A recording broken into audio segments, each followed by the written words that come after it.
Parliament is back, which means a politics-themed Thursday night episode of Newscast is back. Hooray! Here we are. How lovely to be together. Yes. Hurrah. Chris, have you had any kind of interesting encounters now that you're seeing people in the real world? Yeah, I went to what's called the lobby briefing. The reporters being briefed by Downing Street, by the official spokesman, actually in Downing Street for the first time in absolutely yonks. And, you know, getting to see people face to face, which is great. But also real life press conferences. Yeah. Which means you can do things like kind of mini heckling the Prime Minister when he's not answering the question. No, asking a supplementary. And it means they can't mute you. But it's also now the right thing to do, to take reasonable, fair, responsible steps to put the NHS back on its feet, and that's what we're doing. But, Prime Minister, plenty of people don't have assets, they have wages. And people who have wages and no assets are the ones who will pay here. But everybody, Laura, everybody has relatives. No more muting. Muting. You must have button is missed the vanished. opportunity to do that for the last 14 months. Well, we know that, right? We talked about it on this programme, and actually even, you know, if you ask a question, a politician then completely ignores it, obviously you want to ask the question again or maybe respond to it. And we used to, you know, almost play the game. We talked about this before. Downing Street would mute you on Zoom. You'd unmute yourself. They'd mute you. You'd unmute yourself and keep going and see how many questions you could try to ask. Well, to lower the tone, my experience of seeing people in real life, many of whom I've actually never met in person, is that I had one person saying, "Oh, you're better looking in real life," and then another person saying, "Oh, you're very short." I think you're very lovely, Adam. Thanks very much. And the beauty of this podcast is I can be any height you want in this edition of Newscast. Newscast. Newscast from the BBC.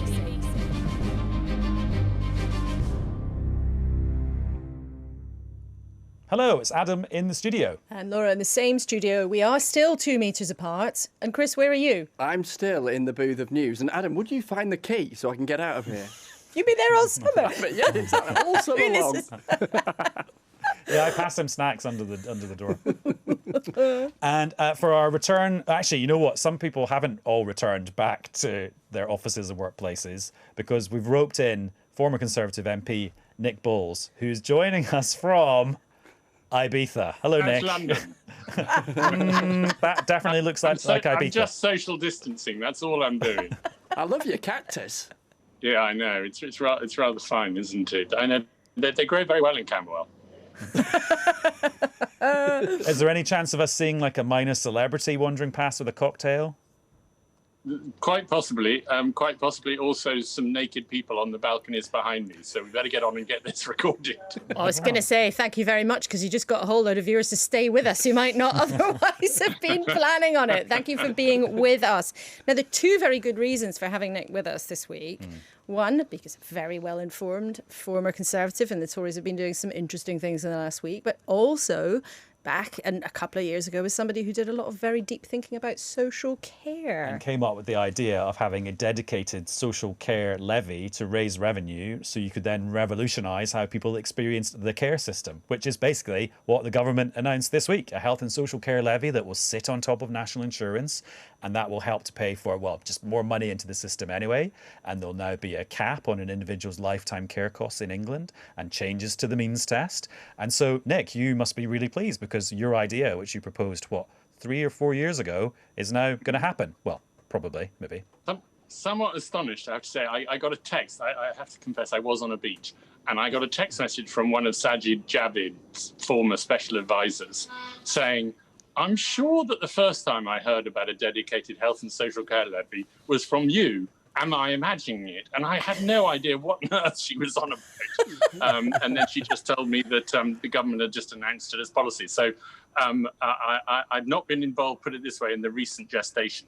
But it is true that I came together with Liz Kendall from the Labour Party and Norman Lamb from the Liberal Democrats back in 2018 and proposed something really almost identical to what the government has suggested.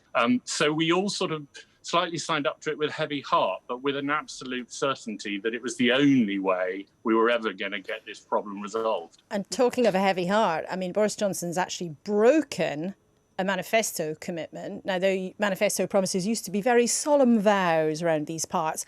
I think that time kind of passed quite some time ago. But should we have a listen to just how he basically broke that promise.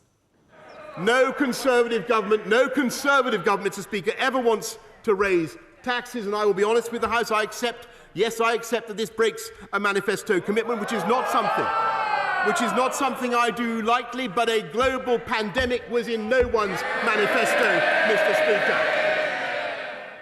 Now, we'll talk about the breaking or keeping promises and which one this is in a minute. But Nick, you said people would wear paying more tax of social care if they knew it was definitely going to social care. But in this case, most of the money will initially go to the NHS to help clear up the treatment backlog caused by COVID. And that's the thing that's been concerning a lot of people here at Westminster this week. Does it concern you there in Ibiza?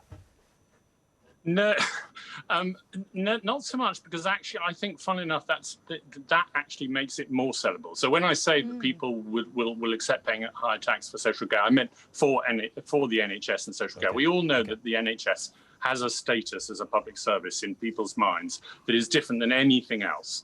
And social care rightly needs to be viewed alongside that as another thing that needs more money. So I think the combination of the two is a very powerful way of getting what is otherwise an unpalatable change in the tax base and in national insurance through, because everybody can see that the NHS has been faced with something totally unprecedented, now has this unprecedented backlog, needs more money in the short to medium term to deal with that. And everybody can also see that in the medium to long term, there's this much longer and always expanding problem with social care needs. So I think that is what makes it pretty unbeatable as a political proposal. And for all that the Labour opposition is voted against it and is claiming that they'll come up with some wealth tax, the only question that really matters is, will they get rid of it if they get into power? And of course they won't. Nick, what do you talked about it as being almost unbeatable. A few minutes ago you said it wasn't perfect. What do you tease out as its strengths and also its weaknesses in its current incarnation? Well, I think something that was key, and something that I think is worth pointing out, that Liz Kendall, who probably showed the greatest political courage in signing up to this back in 2018, and she knew full well that there was political pain to come if it ever went anywhere. But what she insisted on, quite rightly, and we all agreed had to be part of it, was that you had to be extending national insurance payments to the earnings of pensioners. So those pensioners, increasingly many, who work after retirement age, that they currently don't pay national insurance, and that they would have to pay this. And secondly, that you needed to find a way of getting the other sources of income, unearned income, that wealthier pensioners have.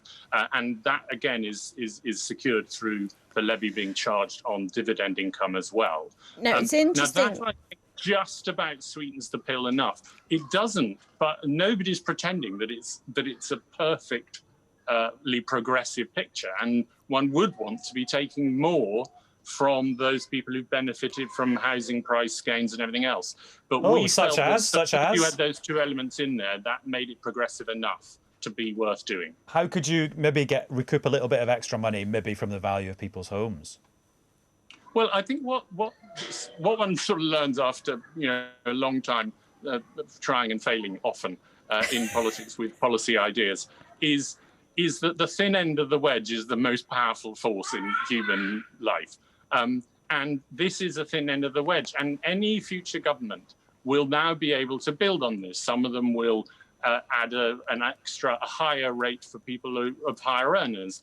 Other governments might add a higher rate for people over the age of 40. And there are all sorts of ways you can deal with this. Also, don't forget that still a huge part of the cost of social care is going to be met from general taxation, and is always open for a government to make the general taxation system more progressive, for instance, by introducing a wealth tax. But what you needed was something that people understood. And when you talk to constituents, lots of people who come to your surgery, and it's recent enough that I remember it, so many people still talk about, I paid my stamp all my life, and then I expect these services.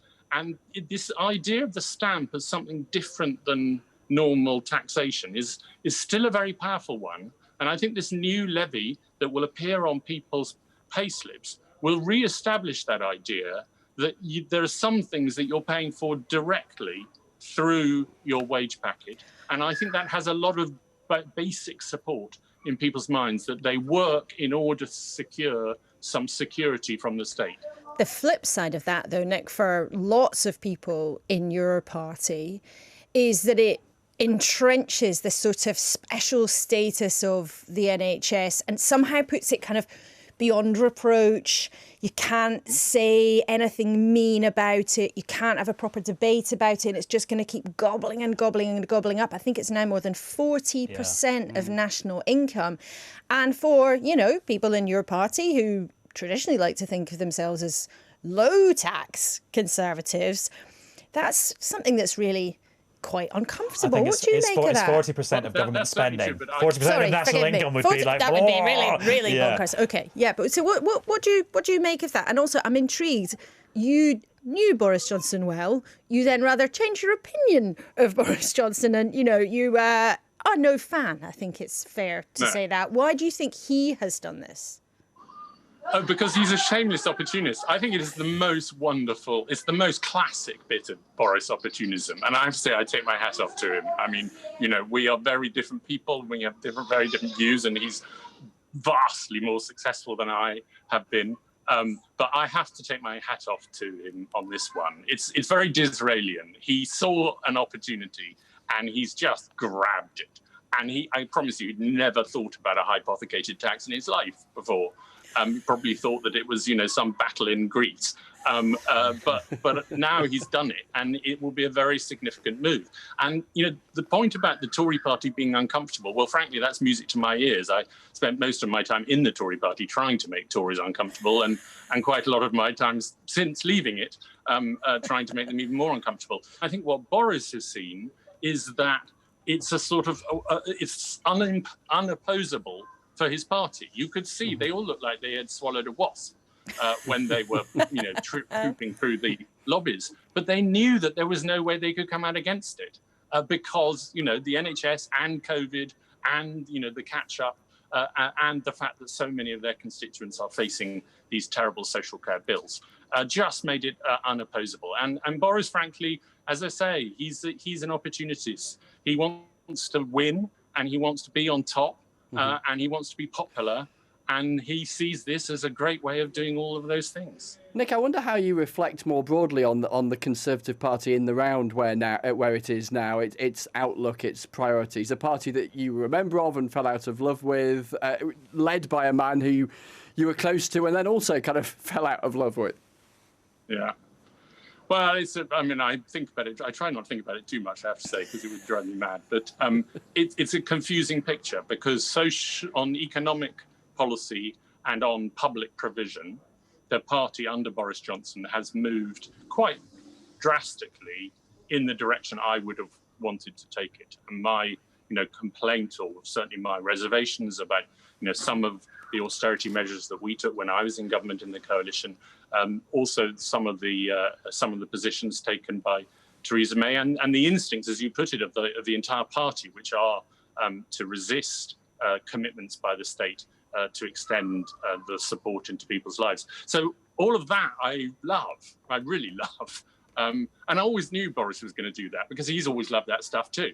The trouble is, what I don't like is the culture wars and the English nationalism and the sort of lack of principle and the lack of respect for institutions and the riding roughshod. And that's why I can't be part of it. But who cares whether I'm part of it or not? The question is this a good move? And the truth is, it is a good move. It's a brave move. But the person who I really think we mustn't forget for bravery, because she's having a tough time through this, is Liz Kendall, who came out, you know, as a Labour MP of some standing and put her name to this. And frankly, that has what's made this so powerful. The fact that you were able to get large numbers of MPs from all parties saying that this needed to happen and it might not be perfect, but it was a step forward. That, I think, is what has unlocked this a few years later as something that Boris Johnson could do. And I'm sure Liz Kendall will be sat at her laptop with a giant glass of wine right now, because that's exactly what she was doing last time she was on this programme at this time of day. But it's also, I mean, for Boris Johnson, I think there's no question, it's had the benefit of, at least in this moment, really snookering the Labour Party into this position where they found themselves voting against more money going to the health service because they don't like the principle of how this is to be paid for.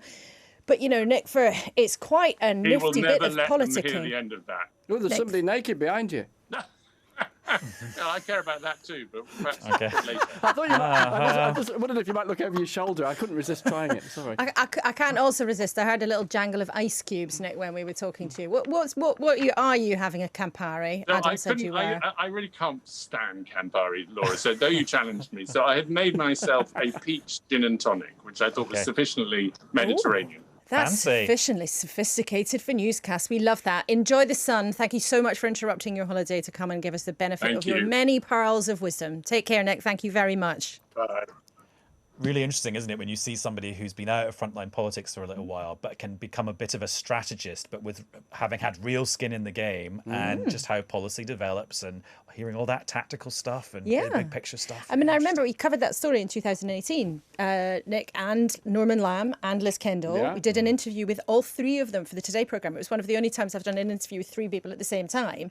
And they explained the sort of how they hoped it would give force to this idea, the fact that they'd come together and talked about that idea of visibility. Yeah. And that actually if people saw on their payslip, then they would understand what it meant and they would be up for paying more. And there we are, 3 years later, even though Nick Boles and Boris Johnson didn't have time to read out one of Nick's quotes about Boris Johnson, an all-consuming ego and utterly without conscience. But there we are, we read it even though we'd left. Yes. Right, I said we were now going to try and look at this week's events in a sort of more scientific way, and we're going to do that because we've got a pollster in the cupboard. It's Ben Page from Ipsos Mori. Hello, Ben.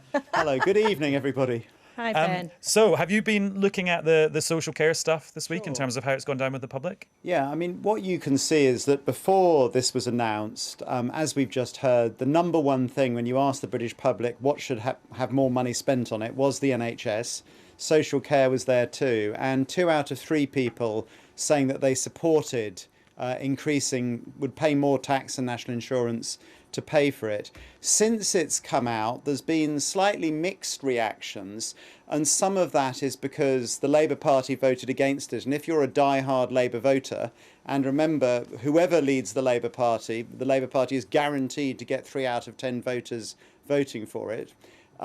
Some people are therefore negative because it's done by the Conservatives. But overall, to be quite honest, the public wanted more money spent on the NHS. They want more money spent on public services, and they've accepted that taxes will have to go up. And generally, a hypothecated tax, even though national insurance is a bit of a con because the hypothecation doesn't really happen. But anyway, we'll forget that for now. National insurance is much more attractive to most people, including Conservative voters, than an income tax rise. So I think Boris Johnson is probably going to get away with this. He already had a 10 percentage point lead in the polls. We'll see if that changes. But generally, people have been saying for years that we need to spend more money on things, and particularly these things, and now we are. But I wonder if there's an element of the kind of discrepancy between the kind of before and after in people's reaction. Is people being happy in theory to pay more tax and perhaps a little less happy when they suddenly realise it's about to become a reality? Yes, well, let's just wait and see. I mean, it's really only when it actually hits your pay packet that most people really notice. Otherwise, it's sort of, you know, there's a lot of people in Britain who can't even calculate percentages. So when you tell them it's 1.25%, they aren't actually going to be able to. They aren't literally, a lot of, you know, there's millions of people who won't literally pay much attention until it hits their pay packet. It is 1.25 percentage points. Oh, sorry, not yes, percent. On the rate. On the rate. And also it's 2.5 percentage points in total when you include the employer. I stand corrected. Sorry to be a pedant. No, it's very important. That makes but your I point, think really, doesn't it, I guess? And the bottom line will be, first of all, they'll notice that, and how much will they notice that? They'll have had they may get a pay rise next year as well before it hits.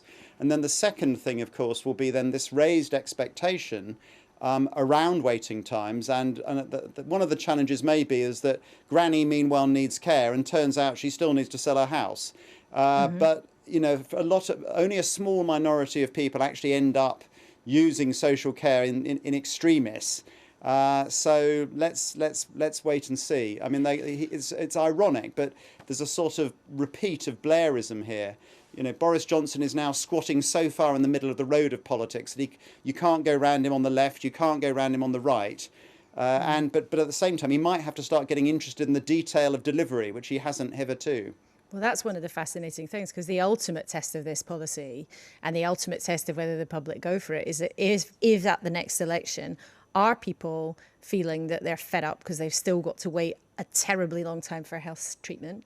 Or are they fed up because they are still having to sell their home, or they're still worried about having to sell their home, or even a family member just can't get the care they need because this could actually provoke lots of instability in the care sector? But Ben, I wanted to ask you, do you think Downing Street could have got away with this tax rise if it hadn't been for the NHS? So do you think people would have accepted it if they said, this is just for social care, there's going to be a big tax rise? Or was it the branding of it, you know, sticking those 3 letters NHS on it, that made it politically possible? Because there's quite a lot of Tories that think that. It's a good question, Laura. And we tried it. We actually polled on it both ways. And to be honest, there was about 1% more support if it was branded as just for the NHS. Oh, that's but it's fascinating. not much difference when it was just for social care. People know that, you know, that there's a problem with social care. And I think this is, as we've already heard, this is about when people visualise this is about granny, this is about their relatives, and ultimately for people my age, I'm 56.